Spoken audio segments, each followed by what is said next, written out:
Question: a firm faces increasing volatility in reported profits despite stable expected returns. Management proposes smoothing techniques and increased use of reinsurance to improve reported results.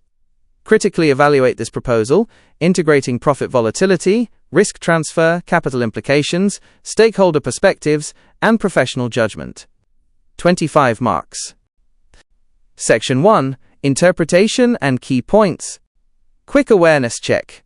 Volatility versus risk. Profit swings are often a thermometer for real risk. Hiding the swings doesn't fix the fever. Reinsurance cost. It's an expensive way to rent capital. The fee, reinsurance commission/margin, eats into long-term profit. Transparency versus optics. Smoothing can mislead stakeholders into thinking the business is safer than it actually is. The transformation of risk.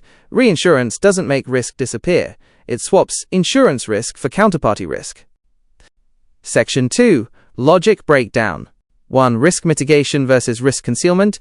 Differentiate between economic smoothing, actually reducing risk, and accounting smoothing, hiding the truth. Reinsurance is a legitimate tool for the former, but management's intent to improve reported results suggests a focus on the latter. 2. The economics of reinsurance. Reinsurance is a form of risk transfer. While it caps tail risk, large losses, the reinsurance premium includes a profit margin for the reinsurer. Over time, this lowers the firm's expected return. The board must decide if the price of stability is worth the loss in total profit. 3. Capital implications. Reinsurance can provide capital relief by lowering the solvency capital requirement, SCR. However, it introduces counterparty default risk. If the reinsurer fails during a major event, the firm's smooth results will suffer a catastrophic jump. 4. Stakeholder trade-offs. Shareholders love smooth dividends, but regulators want to see the true volatility to ensure the firm is solvent. Professional responsibility dictates that the actuary must not allow accounting smoothing to mask a decaying business model. 5.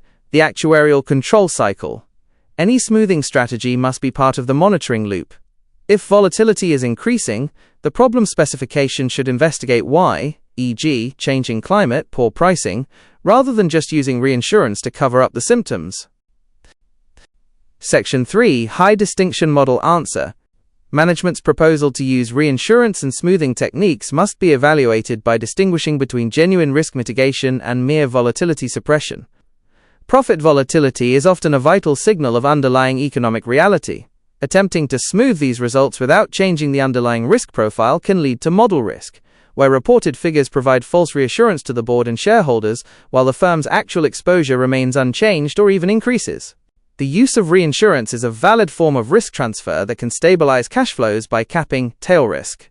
However, this creates an immediate stakeholder trade-off. The cost of reinsurance, the risk margin paid to the reinsurer, will inevitably reduce long-term expected returns. Furthermore, reinsurance does not eliminate risk, it transforms underwriting risk into counterparty default risk. From a capital management perspective, while reinsurance may provide immediate relief to the solvency capital requirement, SCR, it creates a strategic dependency. In a hard market, reinsurance costs may spike, leaving the firm unable to maintain its smoothed results without severely impacting its net margins. Smoothing techniques that rely on accounting adjustments rather than economic changes raise significant professional responsibility concerns. The actuary has a duty to ensure that risk reporting is transparent and reflects the true and fair view of the business. If smoothing is used to delay the recognition of adverse experience, it violates the actuarial control cycle's requirement for honest monitoring. Such practices can mask a fundamental problem specification failure, such as inadequate pricing or a shift in the external environment, preventing the firm from taking necessary corrective action until the losses are too large to hide. Ultimately, the proposal is only defensible if it aligns with the firm's risk appetite and enhances solvency. If the volatility is driven by process risk, random fluctuations, reinsurance is a prudent tool. However, if the volatility is driven by parameter risk or systemic shifts in the business environment, management must address the root cause rather than focusing on the optics of the financial statements. Professional judgment requires the actuary to advise the board that long-term sustainability is built on the management of risk, not the management of reported earnings.